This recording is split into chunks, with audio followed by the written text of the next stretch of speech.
Bismillahirrahmanirrahim. Assalamualaikum warahmatullahi wabarakatuh. Pertama-tama, perkenalkan kami mahasiswa jurusan Farmasi Poltekkes Kemenkes Makassar angkatan 2019.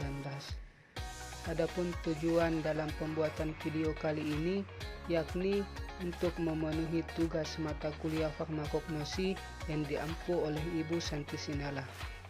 Nah, adapun anggota dari kelompok kami itu sendiri ada Muhammad Fatul Bahri dengan NIM PO 713251191069 dan saya sendiri Muhammad Yusuf Bahar dengan NIM PO 713251191071.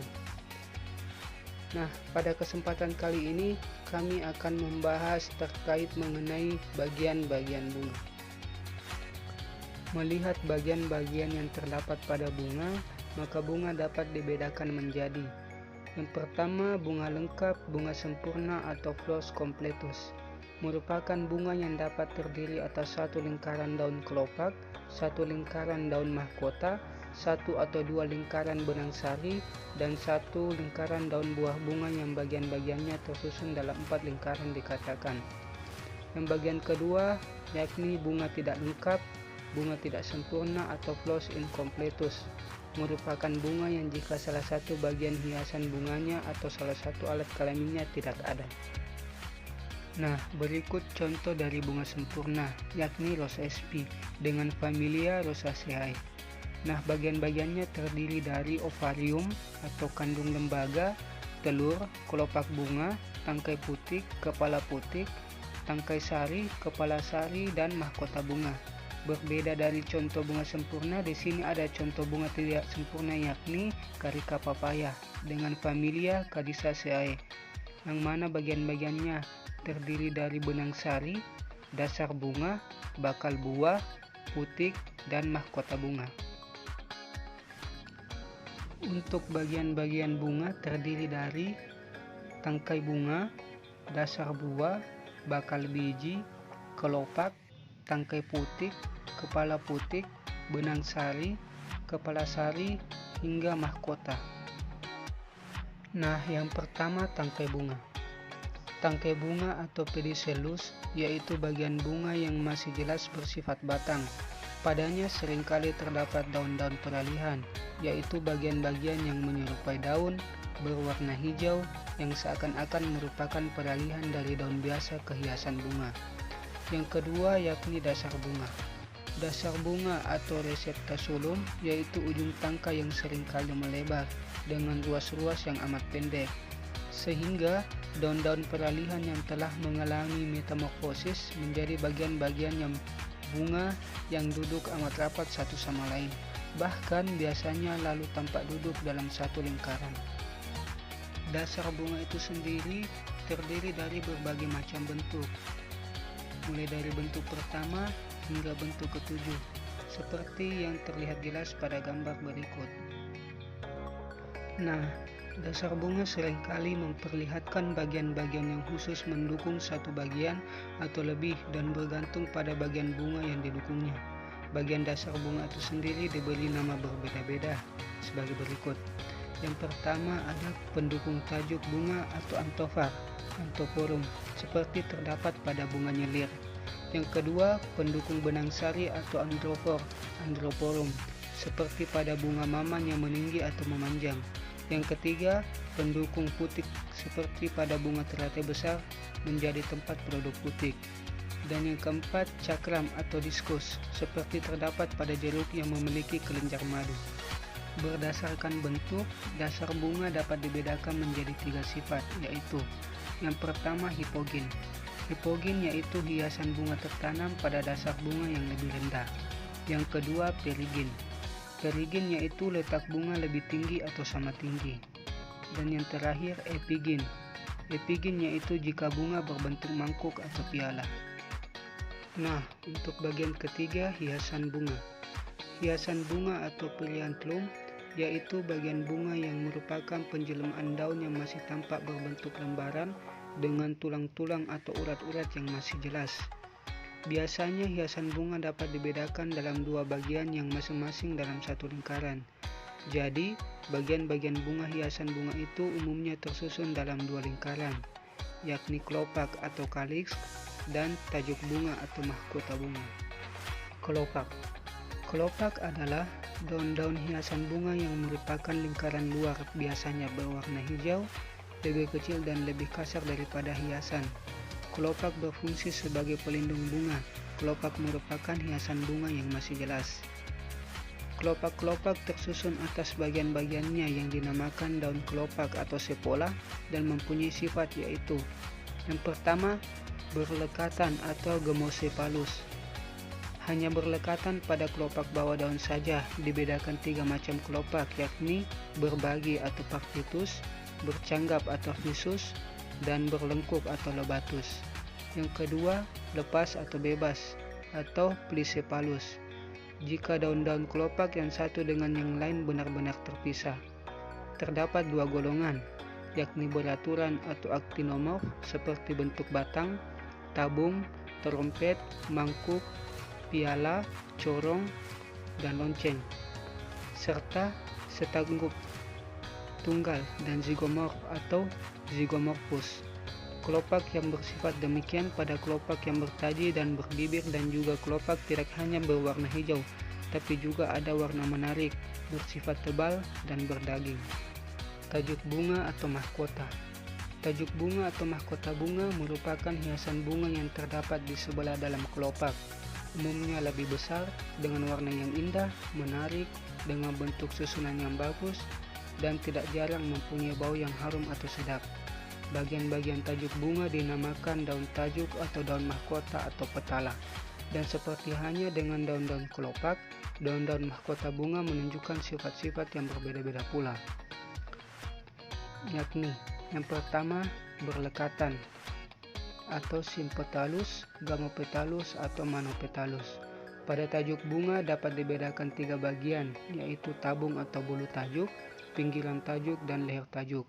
Contohnya yakni bunga asoka atau Saraka asoka dengan familia Fabaceae. Yang kedua yakni lepas atau bebas atau Chropetalus, Dialipetalus, atau Polypetalus, kuku daun tajuk dan helaian daun tajuk. Contohnya yakni bunga kembang sepatu atau Hibiscus rosa sinensis dengan familia Malvaceae. Dan yang terakhir yakni daun-daun tajuk tidak ada atau sangat kecil sehingga sama sekali tidak menarik perhatian. Bunga tanpa tajuk bunga atau Apotalus dan bunga telanjang atau Phlosnudus. Contohnya yakni bunga patikan kebo atau Euphorbia hirta dengan familia Euphorbiaceae. Baik, di sini saya akan melanjutkan materi yang sempat dibawa oleh teman saya. Berdasarkan simetrinya, tajuk bunga dapat dibedakan menjadi dua. Pertama, beraturan atau regularis. Contoh bunganya Capsicum annum, familia Solanaceae. Yang kedua, setangkup tunggal bersimetri satu atau monosimetris zygomorphus. Contoh bunganya bunga salvia atau Salvia splendens, nama familia Lamiaceae. Baik, selanjutnya yang pertama adalah beraturan atau regularis. Bila tajuk bunga dapat dibagi menjadi dua bagian yang setangkup dengan beberapa cara. Bentuk-bentuk contohnya bintang atau rotatus atau stellatus, tabung tubulosus, terompet Hypocrateriformis, mangkuk atau buyung Urceolatus, corong Infundibuliformis, dan lonceng Campanulatus. Setangkup tunggal bersimetri satu atau monosimetris zygomorphus. Tajuk bunga yang monosimetris atau zigomorf seringkali mempunyai sifat atau bentuk yang khas, misalnya bertaji atau calcaratus, berbibir, labiatus, berbentuk seperti kupu-kupu atau papilionaceus, bertopeng atau berkedok, personatus, berbentuk pita, ligulatus. Selanjutnya yaitu alat kelamin bunga, yang dimana terdapat dua alat kelamin. Yang pertama, alat-alat kelamin jantan atau androeksium, merupakan metamorfosis daun yang menghasilkan serbuk sari. Yang kedua, alat-alat kelamin betina atau gynaecium, yang pada bunga merupakan bagian yang biasanya disebut putik atau pistilium. Seperti telah diuraikan, bunga biasanya mempunyai dua alat kelamin, yakni betina dan jantan. Namun, ada beberapa jenis bunga diantaranya sebagai berikut. Yang pertama, bunga banci atau bunga berkelamin dua, atau bahasa latinnya Hermaphroditus, yaitu bunga yang padanya terdapat benang sari atau alat kelamin jantan maupun putik alat kelamin betina. Contohnya bunga terung atau bahasa latinnya Salonum melongena, nama familia Solanaceae. Yang kedua, bunga kelamin tunggal atau unisexualis, yakni jika pada bunga hanya terdapat salah satu dari kedua macam alat kelaminnya, yaitu bunga betina dan bunga jantan. Contohnya bunga jagung atau Zea mays, nama familia Poaceae. Yang membedakan di sini adalah bunga jantan hanya terdapat benang sari tanpa putik, sedangkan bunga betina adalah hanya terdapat putik tanpa benang sari. Yang ketiga, bunga mandul adalah tidak terdapat baik benang sari atau putik. Contohnya bunga matahari atau Helianthus annus, familia Asteraceae. Penelitian mengenai jenis kelamin bunga, yaitu bunga jantan yang tersusun sebagai bulir majemuk pada ujung tanaman dan bunga betina yang tersusun sebagai tongkol dan terdapat dalam ketiak daunnya. Pertalian dengan kelamin bunga yang terdapat pada suatu tumbuhan, orang membedakan tumbuhan yang A. berumah satu atau monoekus, B. berumah dua dioekus, C. poligamus. Untuk penjelasannya akan tertampil di slide berikutnya. Yang pertama, berumah satu monoekus, yakni bunga yang memiliki kelamin jantan dan betina pada satu individu.